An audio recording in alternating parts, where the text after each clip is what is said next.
Andito ako ngayon para discuss sa inyo ang performance task portfolio. Tayo makinig at intindihin natin ang mga sasabihin ko. Ang unang asignatura ay araling panlipunan. Tara, tayo na't magsimula.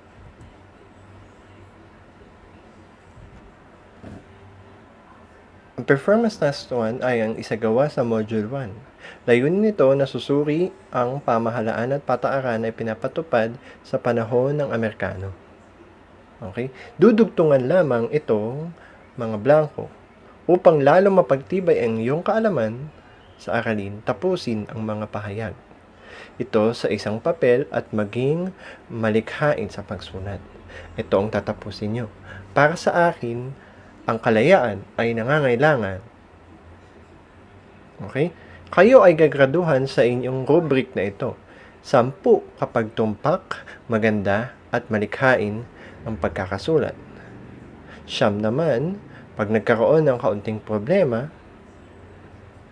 8 puntos, sapat lamang ang kagandahan, katumpakan at pagkamalikhain. 7 puntos lamang kapag maayos at naiintindihan lamang at sapat ang katumpakan. At 6 na puntos kung wala man lang nagawa o kaunti lamang. Tara, sunod na.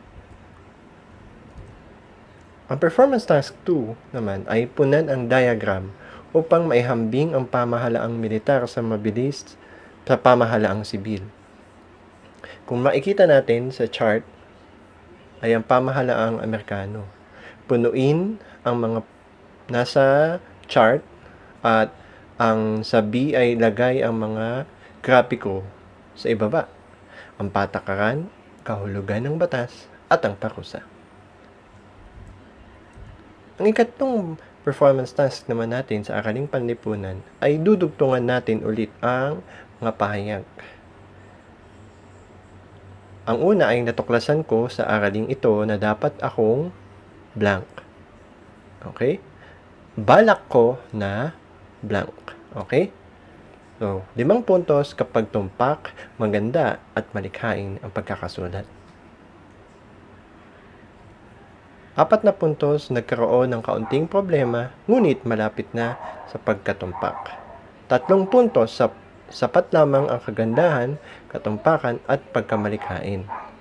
2 puntos lamang kung maayos lamang ito.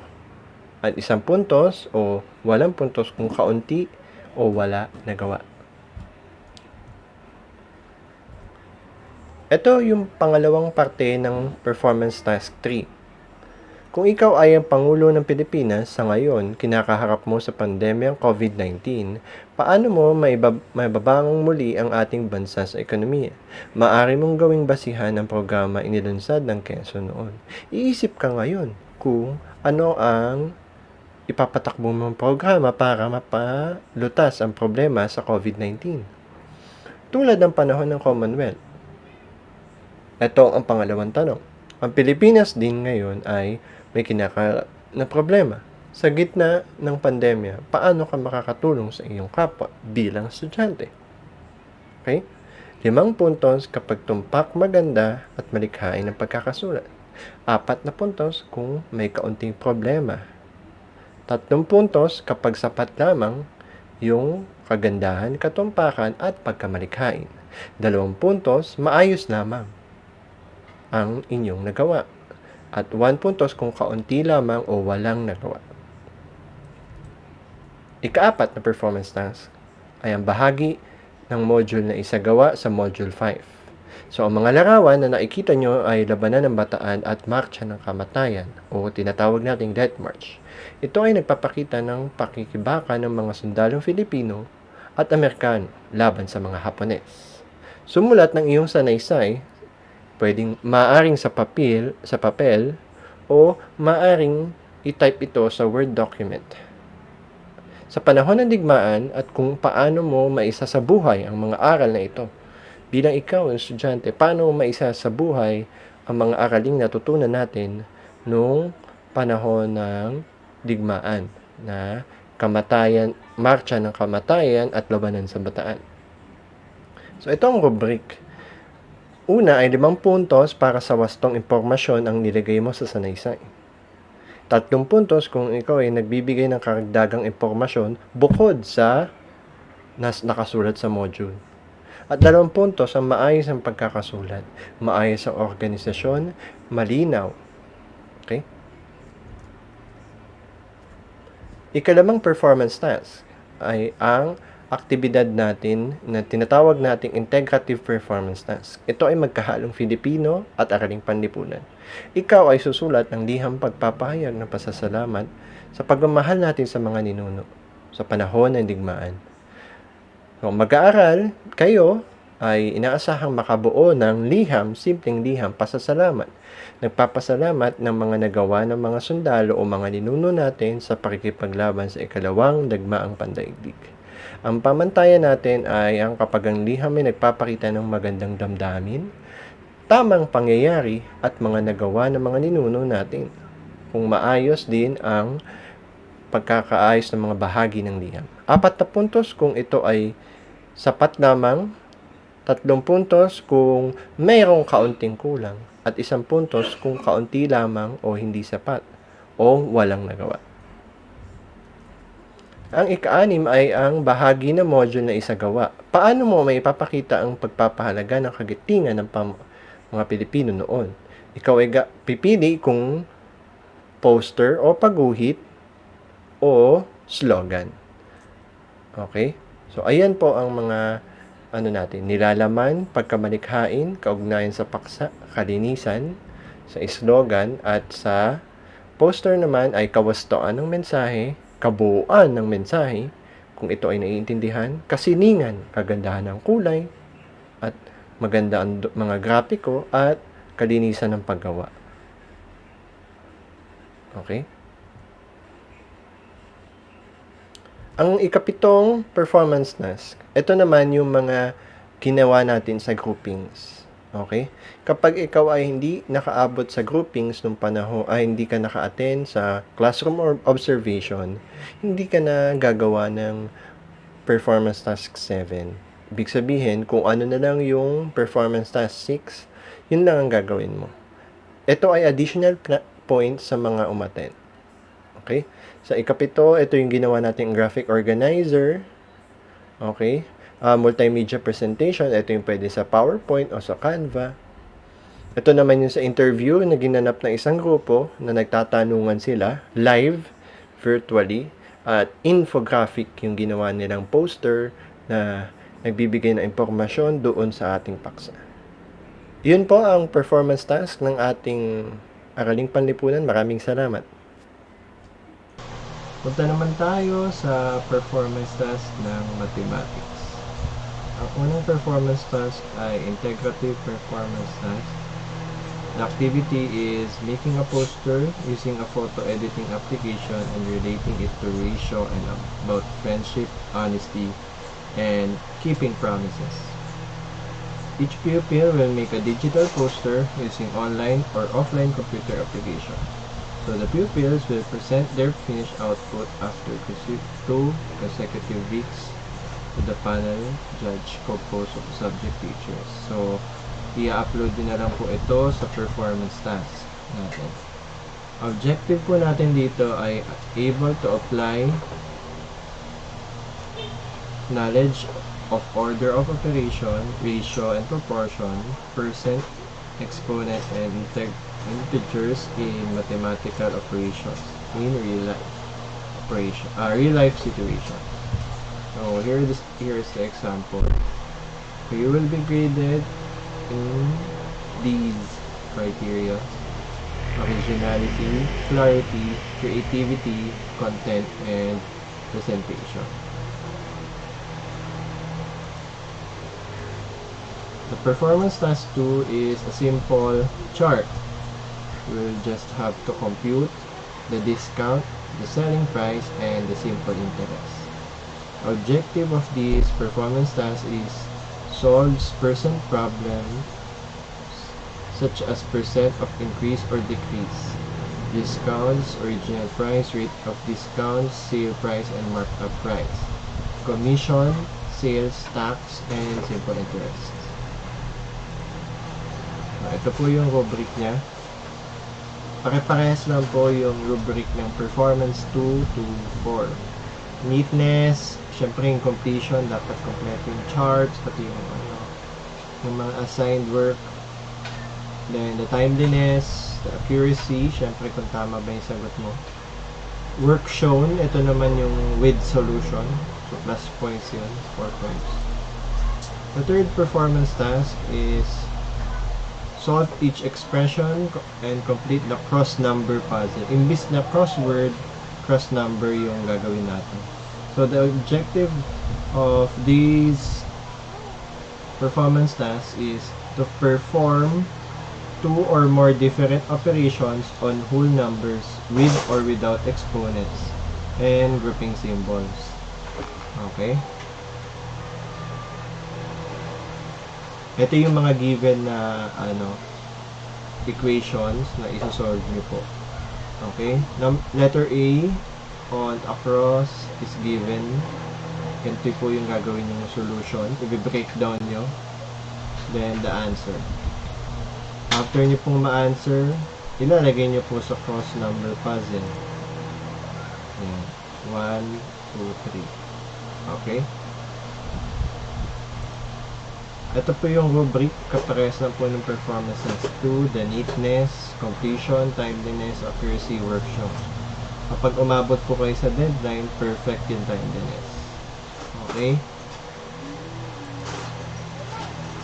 The last performance task is the performance task 4. Type the integer represented by each situation. So the temperature is 15 degrees below. Ano ba yon? Is it a positive integer or a negative integer? A negative 15 or a positive 15? Okay? Same performance task. The neatness, the completion, timeliness, accuracy, and workshop. So those are the performance tasks in mathematics for the second quarter. Alright, good day class. Now, I will discuss the performance task for the second quarter in the science subject. I'm your teacher, Jeremy, and let's start. Our first performance task is making a digital or hand-drawn infographic showing helpful habits that promote proper caring of our body system.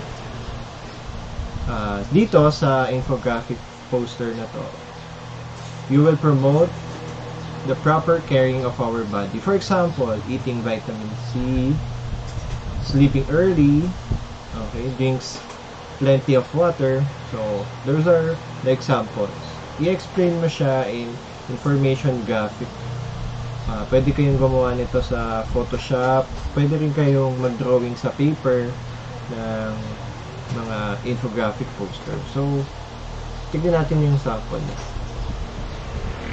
Okay.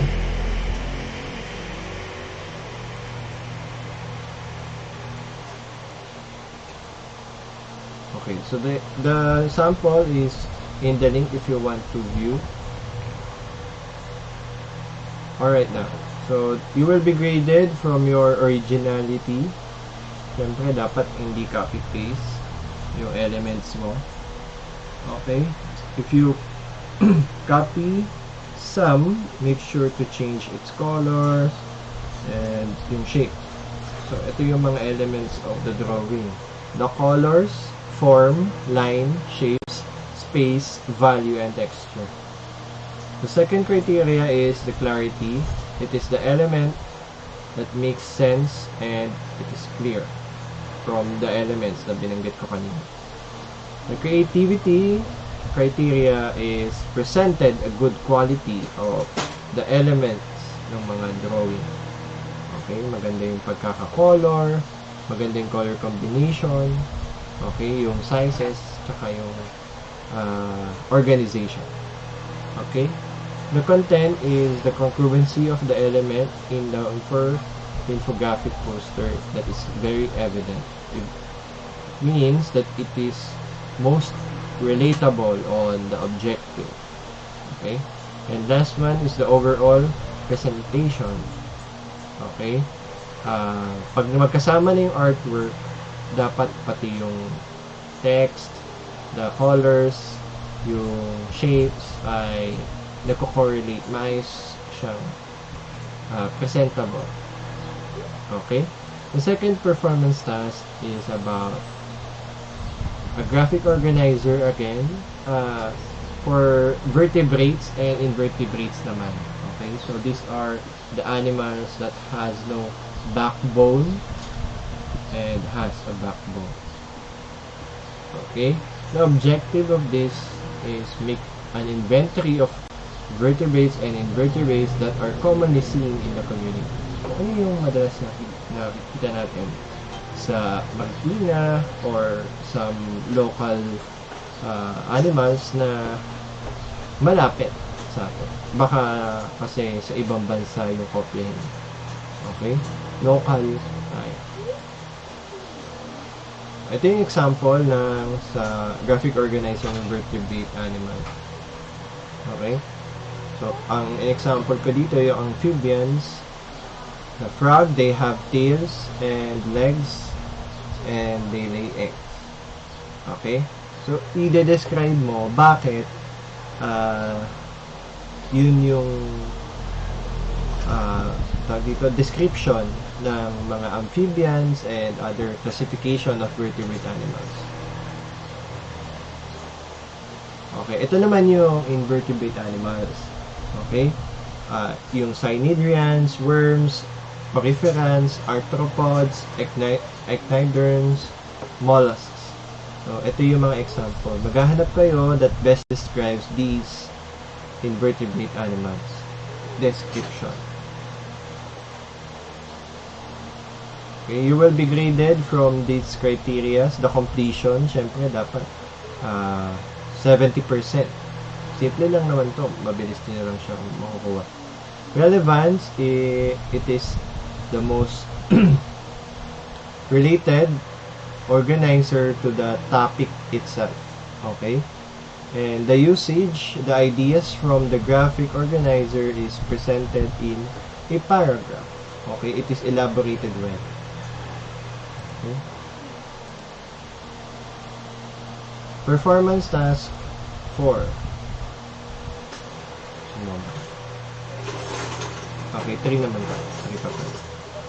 Okay, sa performance task 3, ito naman yung practice ways of caring and protecting animals. Gagawa ka naman dito ng digital poster or kung kaya mo sa paper ka magdodrawing ng poster. That ways of caring and protecting animals. For example, yung taking a bath ng animals. So, it is one way of caring animals. Diba? Isa pa, yung providing shelter. Diba? So, pag nag-provide ka ng shelter sa isang animal, you're not just caring it. You're also protecting it. Okay?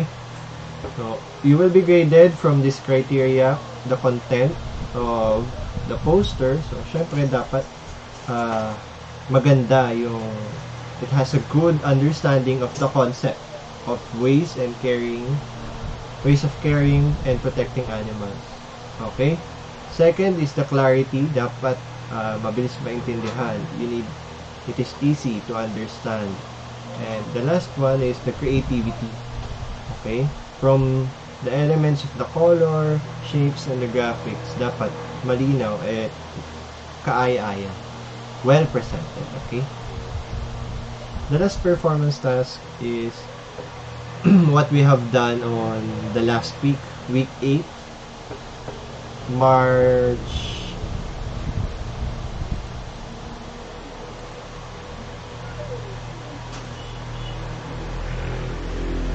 8 to March 10 natin ginawa to.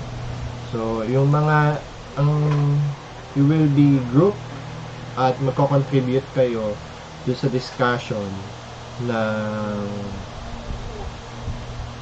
sa discussion ng performance task 4.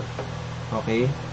Ginawa namin to na nagkaroon ng forms, then the leaders presented their work, and all of the group members.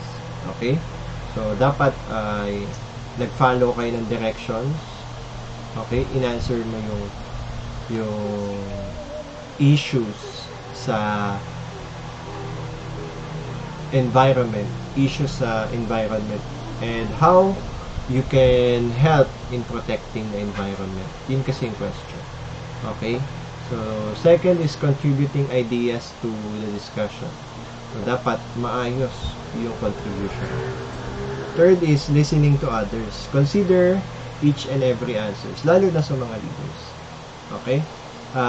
Fourth is staying on the task and the topic. Okay? Huwag tayong lalayo doon sa topic. Congruency. Laging ganun. Okay? Last one is the working with the group. So, dapat meron tayong maayos na teamwork. Okay? That is the performance task for the second quarter in science. Thank you. I'm going to start discussing about the performance task in TLE. Let's start.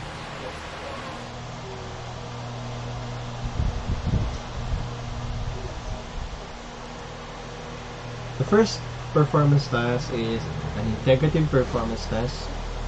It is integrated on the music, TLE, science, English, and Filipino. Okay? You will compose a song singing of conservation of environment by planting asexual propagation. Research from printed and online materials. Okay? On proper ways of planting and propagating trees and explain how they can address issues involving the protection and conservation of ecosystems. Compare the information gathered on different ways of propagating plants and present them by composing lyrics and creating a simple melodies or sing a self-composed song. So you will be graded by your originality, organization, creativity, content, and the overall presentation. The second performance task is in the module 5, the part of what I can do. Okay, you will make a slogan about how you will convince the farmers to use them in planting the organic fertilizer. Evaluate your work using the rubrics below. Okay, you will be graded from the content, the organization, and the neatness of the work. Okay, the third performance task is about making the project plan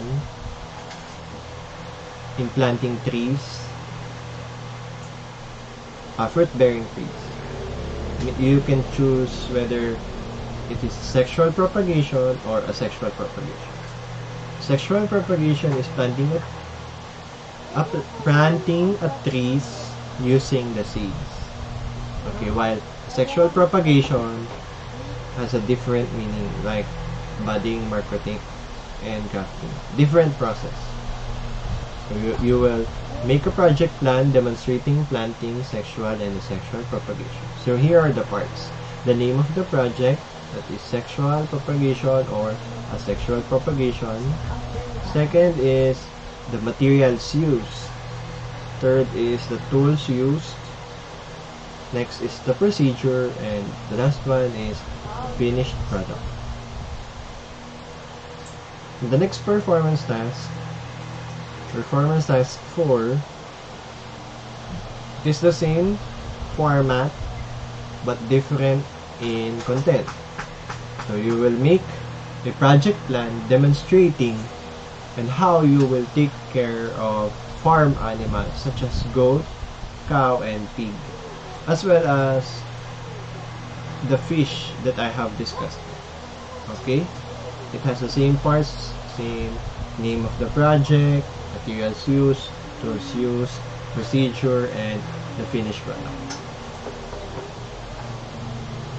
So in performance task 3, And 4, you will be graded on the same rubric. Okay? So, for the content, 5 points.